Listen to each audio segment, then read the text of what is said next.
आज की कहानी एक मिलियनर की है जो एक अनाथ पागल लड़की को अपने घर ले आता है। आखिर ऐसा क्या हुआ कि वो मिलियनर से सीधा अपराधी बन गया? जानते हैं आगे की कहानी में। कहानी की शुरुआत जे नाम के एक लड़के के साथ होती है जिसकी जिंदगी में लड़कियां अक्सर आती जाती रहती हैं। उसके रूम में एक लड़की है जिसे वो कहता है कि जाते वक्त वो दरवाजे को बंद करके जाए। उसके पास प्यार और रिश्तों के लिए वक्त नहीं है। उसे पैसे कमाने की जरूरत नहीं पड़ती क्योंकि वो एक बहुत रईस परिवार का बेटा है। उसकी सुबह की शुरुआत बार में जाने से होती है, पर वहाँ गार्ड उसे अंदर जाने से मना कर देता है क्योंकि कल उसने यहाँ बहुत तमाशा खड़ा कर दिया था। इसके अलावा उसने हॉर्स रेस में जो पैसे लगाए थे उन्हें वो हार गया है, जिसकी वजह से अब वो $37,000 का कर्जदार है जिसे विंसेंट नाम के एक आदमी को चुकाना है। जे के पास पैसे नहीं है, पर विंसेंट जानता है कि जे के पेरेंट्स बहुत रईस लोग हैं। उनके लिए ये रकम चुकाना बहुत मामूली बात है। पर जे समझाने की कोशिश करता है कि वो सालों से अपने पेरेंट्स के कांटेक्ट में नहीं है, तो वो उसका पैसा फिलहाल नहीं चुका सकता। विंसेंट उसे फ्राइडे तक सारा कर्ज चुकाने की धमकी देता है और इसी दौरान उसकी विंसेंट के बॉडीगार्ड से लड़ाई हो जाती है, जिसकी वजह से पुलिस केस बन जाता है और उसका केस प्रोबेशन डिपार्टमेंट को सौंप दिया जाता है। उसे पनिशमेंट के तौर पर एक मेंटल हॉस्पिटल में सफाई का काम करना होगा और इस दौरान उस पर निगरानी रखी जाएगी। आगे दिखाया जाता है कि हॉस्पिटल के लॉकर रूम में एक सिक्योरिटी गार्ड जे को बताता है कि सुबह में विंसेंट के आदमी उसे यहाँ ढूंढते हुए आए थे, पर उसने उन्हें ये बोलकर दफा कर दिया कि जे यहाँ नहीं है। जे ने मौका देखते हुए उसका शुक्रिया अदा किया और उससे कुछ पैसे उधार मांगे, पर उसने कहा कि उसके पास पैसे नहीं है और तुम्हारे छोटे भाई की शादी होने वाली है, तो क्यों ना तुम अपने घर जाओ और इस खुशी के माहौल में क्या पता कि तुम्हारी फैमिली तुम्हारी मदद कर दे। इसके बाद जे अपने पेरेंट्स को कॉल करता है और उन्हें बताता है कि वो शादी अटेंड करने के लिए घर आ रहा है। जे के पिता ने उसके काम के बारे में उससे पूछा, तो जे ने झूठ का सहारा लिया और कहा कि वो एक हॉस्पिटल में मैनेजर है और उसकी एक गर्लफ्रेंड भी है जो उसी हॉस्पिटल में नर्स है। उसके पिता ने उसे शादी में लाने के लिए कहा। जे बहाना बनाने की कोशिश करता है, पर उसके पिता ने स्ट्रिक्टली कहा कि अगर वो आए तो अपनी गर्लफ्रेंड को साथ लाए। आगे दिखाया जाता है कि जे हॉस्पिटल की एक नर्स से बात करता है। वो उसके भाई की शादी में साथ जाने के लिए उससे पूछता है। नर्स डायरेक्टली उसे मना कर देती है क्योंकि वो जे के लड़कियां बदलने के बर्ताव से वाकिफ है। उसी दौरान एक लड़की हॉस्पिटल में लाई जाती है जिसका नाम डेजी है। जे उसकी मासूमियत को देखता रह गया। इसके बाद जे हॉस्पिटल के 2 साइकेट्रिक पेशेंट्स के साथ मीटिंग करता है। अब फिलिप और ब्रायन दोनों उसके दोस्त बन गए हैं। जे को डॉक्टर के ऑफिस में बुलाया गया है। उसे इस बात के लिए डांटा जा रहा है कि वो कोई डॉक्टर नहीं है, तो उसे पेशेंट से दूरी बनाए रखना चाहिए। इसके अलावा वो पेशेंट्स को शराब और मैगजीन्स दे रहा है जो कि उनके ट्रीटमेंट का हिस्सा नहीं है।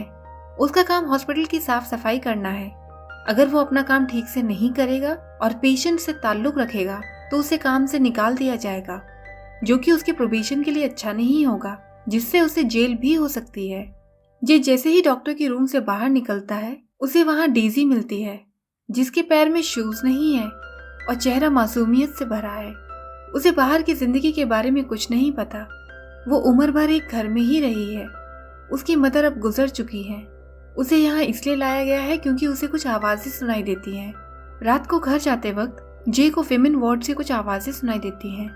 वो पाता है कि एक आदमी डेजी से डॉक्टर बनने का नाटक कर रहा है और उसके साथ बदतमीजी करने की कोशिश कर रहा है। वो उसे मारता है। वो डेजी को ऐसे लोगों से बचने की सलाह देता है। डेजी उसे देखकर पहचान जाती है क्योंकि आज उसने जे को हॉस्पिटल में कई बार देखा है। जे हॉस्पिटल से बाहर निकलता है। डेजी बिना कुछ सोचे समझे नंगे पैर उसका पीछा करती है।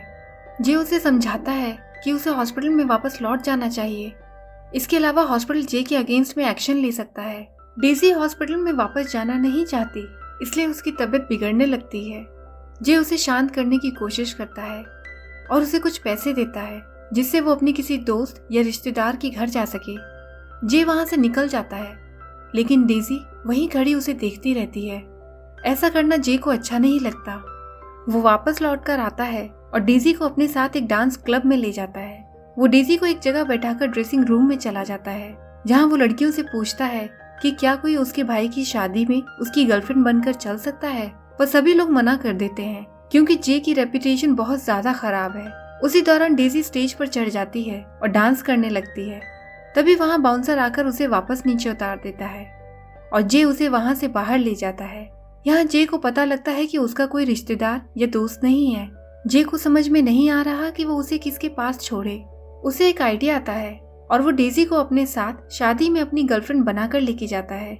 डेजी के पास और कपड़े नहीं है तो जे डांसिंग गर्ल से उनके कपड़े उधार ले लेता है। डेजी के लिए बाहर की दुनिया बिल्कुल नहीं है। उसे जो मिलता है वो पहन लेती है और जो मिलता है वो खा लेती है। जे जैसा कहता है वो वैसा करती है। दोनों शादी अटेंड करने के लिए घर पहुंच जाते हैं। जे की मदर मिसेस व्हीलर अपने बेटे को देखकर बहुत खुश होती है और डेजी उन्हें एक ही नजर में बहुत पसंद आती है। वो खुश है कि उनका बेटा एक अच्छी लड़की के साथ है। जे की मदर डेजी को घर का सबसे अच्छा कमरा रहने के लिए देती है। यहाँ जे की मुलाकात उसके पिता मिस्टर जेसन व्हीलर से होती है। वो हैरान है कि जे सचमुच में किसी लड़की को साथ लेकर आया है। उन्होंने अभी तक डेजी को नहीं देखा है पर अपनी पत्नी से सुना है कि डेजी बहुत प्यारी लड़की है। जे कहता है कि डेजी एक ऐसी लड़की है जिसके मिलने के बाद से अब वो अपने फ्यूचर के बारे में सोचने लगा है। शाम को डेजी फिर से डांसिंग गर्ल्स से मिले कपड़ों को पार्टी में पहनती है। यहाँ जे डेजी को अपने पिता, अपने भाई जेरी और उसकी मंगेतर से मिलवाता है। डेजी यहाँ बार बार सबको बताती है कि वो एक नर्स है क्योंकि उसे ऐसा कहने के लिए जे ने प्रैक्टिस करवाई है। डिनर टेबल पर सभी लोग साथ हैं। डेजी की मासूमियत से भरी बातों ने पूरे माहौल को ही बदल दिया। जेसन जे से उसके काम के बारे में पूछता है। वो बताता है कि वो जल्द ही एक नया बिजनेस शुरू करने जा रहा है। उसकी बातों पर जेसन को भरोसा नहीं है क्योंकि जे कभी भी काम के लिए सीरियस नहीं रहा है। पर डेजी जे का साथ देते हुए कहती है कि जे के पास एक अच्छा प्लान है और वो उस पर काम करना चाहता है पर वो अभी उसके बारे में सबको बताना नहीं चाहता। जेसन डेजी की बातों से खुश है और उसे जे की बजाय डेजी पर भरोसा है कि शायद उसका बेटा अब ठीक राह पर है। जे डेजी को उसके रूम तक छोड़ने आता है और उसका शुक्रिया अदा करता है। अगली सुबह जे की मदर आती है और उसे बताती है कि डेजी अपने रूम का बाथरूम साफ कर रही है। जे डेजी से पूछता है कि वो ऐसा क्यों कर रही है। डेजी बताती है कि वो उम्र भर अपने घर में अपनी माँ के लिए साफ सफाई का काम और खाना बनाने का काम करती रही है। इसके अलावा उसकी माँ ने कहा था कि किसी का प्यार जीतने के लिए उसे काम करना चाहिए, पर जे उसे बताता है कि उसकी माँ गलत थी। किसी का प्यार पाने के लिए आपको काम करना नहीं पड़ता। जो इंसान आपसे प्यार करता है वो बस आपसे प्यार करता है। उसे प्यार करने के लिए कोई वजह नहीं चाहिए। डेजी यहाँ बताती है कि उसने अपनी माँ का कत्ल किया है जिसकी वजह से उसे मेंटल हॉस्पिटल में भेजा गया था और ये सब होने का कारण उसे सुनाई देने वाली आवाजें हैं। जे ये सुनकर हैरान है। उसे नहीं पता कि अब वो क्या करे। थोड़ी देर बाद जे की मदर डेजी से मिलती है। वो फिर से दिए गए उन्हीं कपड़ों को पहनती है जिसमें वो बिल्कुल भी कंफर्टेबल नहीं है। जे की मदर उसे अपने साथ ले जाती है और उसे अपने हाथों से सजाती है। डेजी ने ऐसा माँ का प्यार पहली बार महसूस किया है। आज जेरी की शादी है। डेजी तैयार होकर सबके सामने आती है। जे एक बार फिर डेजी को देखकर उस पर फिदा हो जाता है। शादी के बाद सब लोग पार्टी में जाते हैं। जेसन जे से बातचीत करने के लिए रोकता है। जेसन को एहसास है कि जे किसी परेशानी में है पर जे कहता है कि वो एक स्टार्टअप में इन्वेस्ट करना चाहता है। जेसन को उसकी बिजनेस डील्स पर भरोसा नहीं है पर जे झूठ का सहारा लेकर अपनी काबिलियत जाहिर करना चाहता है क्योंकि पैसे उसे बिजनेस के लिए नहीं बल्कि अपना कर्ज चुकाने के लिए चाहिए। वहीं डेजी को पार्टी में बहुत अच्छा लग रहा है। वो बच्चों की तरह एंजॉय कर रही है। डेजी जे से उसके साथ डांस करने के लिए कहती है। उसने कभी किसी के साथ डांस नहीं किया है और उसने कई डांसिंग स्टेप्स टीवी से देखकर सीखे हैं। जब स्लो डांस शुरू होता है तो जे उसकी मदद करता है क्योंकि उसे ऐसा डांस करना नहीं आता। थोड़ी देर बाद जे की मदर अपने बेटे के साथ डांस करने की ख्वाहिश जाहिर करती है। वहीं जेसन डेजी के साथ डांस करता है। वो कहता है कि उसे यकीन है कि जे कहीं काम नहीं कर सकता। जेसन हैरान है कि उसकी जैसी लड़की आखिर जे के साथ कैसे हो सकती है। वो डेजी से जे की असलियत जानना चाहता है पर डेजी सच नहीं बता सकती, इसलिए उसकी तबीयत बिगड़ने लगती है। जे आखिर उसकी मदद करता है और उसे बाहर लेकर जाता है। जेसन फिर से जे से उसके हालातों के बारे में बात करता है। जे गुस्से में बताता है कि वो हॉस्पिटल में सफाई का काम करता है और डेजी उसी हॉस्पिटल की एक पेशेंट है और उसके ऊपर काफी कर्जा है। इसके अलावा वो प्रोबेशन पर भी है। डेजी नेकलेस निकालकर जे की माँ को वापस लौटाती है पर वो चाहती है कि डेजी उसे अपने पास रखे। जेसन इस बात से नाराज है कि इस नेकलेस को उसने अपनी पत्नी को वेडिंग एनिवर्सरी गिफ्ट के तौर पर दिया था। वो नेकलेस को डेजी से वापस लेने के लिए कहता है। इसी बात को लेकर सभी लोगों में बहस हो जाती है। इन सब हालातों से परेशान होकर पहली बार डेजी किसी पर चिल्लाती है। जे डेजी को वहाँ से अपने साथ लेकर चला जाता है। घर लौटकर जे अपने फादर की कार कीज ढूंढता है। वो अब फ्लाइट से वापस नहीं जा सकता क्योंकि उसने डेजी को साथ लाकर प्रोबेशन के नियमों को तोड़ा है। पर किस्मत से डेजी को जेसन की मिनी बस की कीज मिल जाती है। दोनों जेसन को बिना बताए मिनी बस से अपना सफर शुरू करते हैं। डेजी बहुत खुश है, उसे कभी ऐसे घूमने का मौका नहीं मिला। जे डेजी को लेकर एक बस स्टेशन पर पहुंचता है। वो उसे कुछ पैसे देता है और कहता है कि वो एक जरूरी कॉल करने जा रहा है। डेजी पूछती है कि वो कब तक वापस आएगा। जे कहता है कि ज्यादा वक्त नहीं लगेगा और कहकर वहां से निकल जाता है।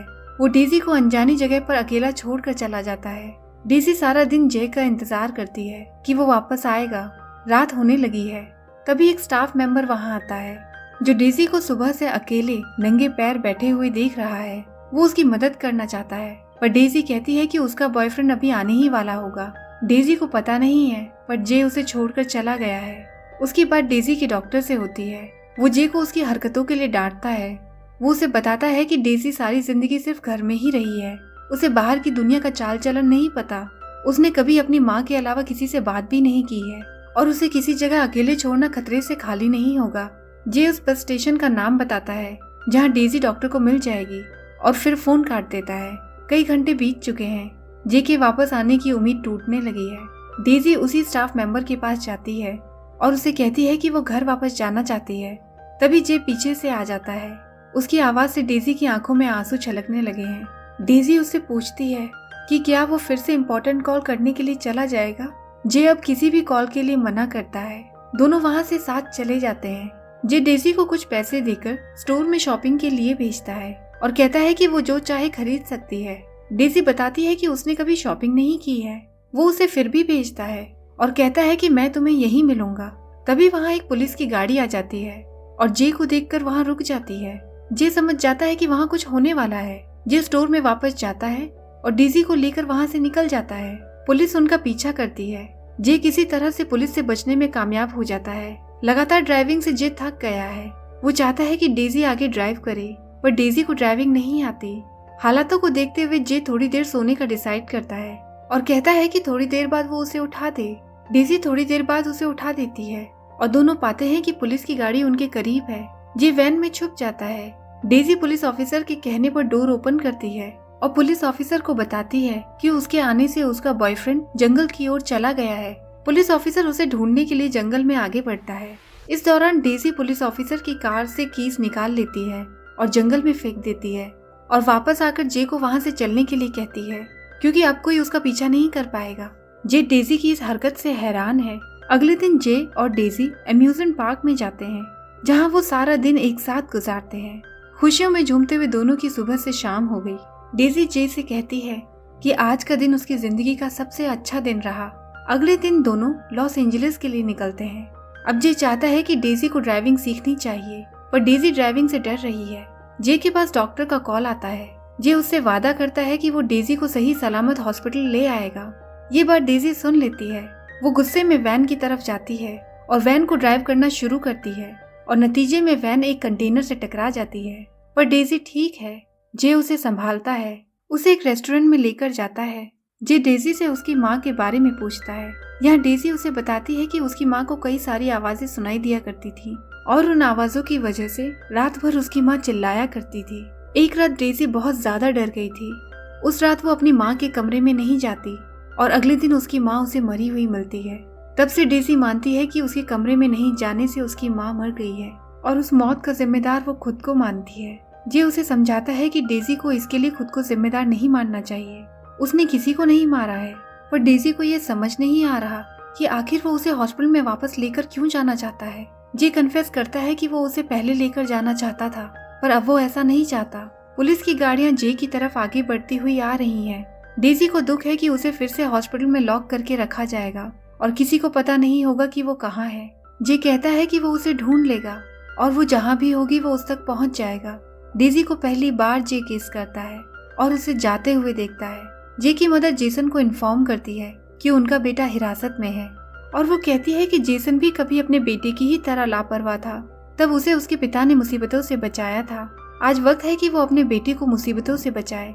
जे की बेल हो जाती है। उसे यहाँ पता चलता है कि उसके माता पिता ने उसकी बेल कराई है।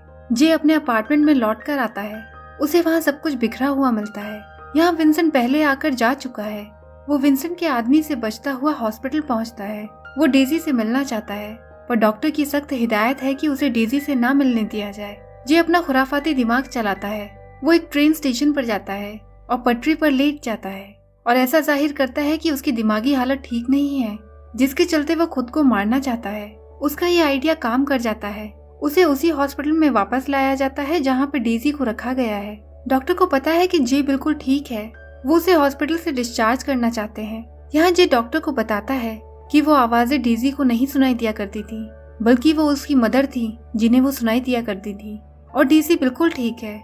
इसके बाद जे को एक कमरे में बंद कर दिया जाता है। एक रात विंसेंट का आदमी हॉस्पिटल स्टाफ की मदद से अंदर घुसने में कामयाब हो जाता है। वो जे के कमरे में जाता है और उसकी जान लेने की कोशिश करता है, पर तभी जे का एक पेशेंट दोस्त फिलिप मौके पर पहुंच जाता है। उस रात फिलिप जे को बचा लेता है। अगले दिन डॉक्टर जे से माफी मांगता है और ये मानता है कि डेजी के बारे में उसने जो कुछ कहा था वो सब कुछ सच है। डेजी की मदर स्किज़ोफ्रेनिया की एक सीरियस पेशेंट थी। उसे कई बार कई डॉक्टर्स को दिखाया गया था और सभी ने उसकी बीमारी की एक जैसी ही राय दी थी। डेजी के साथ हॉस्पिटल के स्टाफ ने बदतमीजी करने की कोशिश की थी, जिसके बारे में डॉक्टर ने सख्त एक्शन लिया है। डॉक्टर डेजी को एग्जामिन करना चाहता है। उसकी कंडीशन को अगर ठीक पाया गया तो उसे रिलीज करने के बारे में सोचा जा सकता है। यहाँ डॉक्टर की मुलाकात डेजी से होती है। उसने पूछा क्या वो जे को पसंद करती है। डेजी कहती है कि वो उसको पसंद ही नहीं बल्कि प्यार करती है। डॉक्टर पूछता है कि डेजी को कैसे पता कि जो वो महसूस कर रही है वो प्यार ही है, क्योंकि उसने इससे पहले कभी किसी और से प्यार नहीं किया। डेजी डॉक्टर से पूछती है क्या उसने कभी किसी से प्यार किया है। डॉक्टर ने बताया कि वो अपनी जिंदगी में बहुत खुश था, फिर उसका डिवोर्स हो गया। डेजी डॉक्टर की तरफ गौर से देखती है और कहती है कि वो अभी भी अपनी पत्नी से प्यार करता है। वो कहती है कि जब प्यार होता है तो पता होता है कि ये कुछ और नहीं है। डॉक्टर उसकी बातों से सहमत है। जे को हॉस्पिटल से डिस्चार्ज कर दिया गया है और उसे उसके पेरेंट्स से $40,000 मिले हैं। वो चाहते हैं कि जे अपने कर्ज से बाहर निकले और घर लौटकर वापस आ जाए। खुशी की बात है कि डेजी को भी हॉस्पिटल से डिस्चार्ज कर दिया गया है। वो वहाँ मौजूद लोगों को अलविदा कहती है। वो डॉक्टर का शुक्रिया अदा करती है। जे हॉस्पिटल में अपने दोस्तों को अलविदा कहता है और फिलिप का शुक्रिया अदा करता है। वो ब्रायन से कहता है कि उसे मालूम है कि वो सुन सकता है। ये सुनकर ब्रायन हल्का सा मुस्कुराता है। दोनों अपनी जिंदगी की एक नई शुरुआत करने के लिए तैयार हैं। डेजी हमेशा की तरह आज भी नंगे पैर उसके पास खड़ी है। ऐसा लगता है जैसे डेजी कुछ कहना चाहती है। पता चलता है कि जय उसके पैरों पर खड़ा हुआ है। जे उससे सॉरी कहता है। डेजी यहाँ से चलने के लिए कहती है और जे भी यही चाहता है और ये कहानी यही खत्म हो जाती है। इस कहानी के बारे में अपने कमेंट्स हमसे जरूर शेयर कीजिएगा। मिलते हैं आपसे अगले वीडियो में। तब तक अपना और अपनों का ख्याल रखिए। बाय बाय दोस्तों।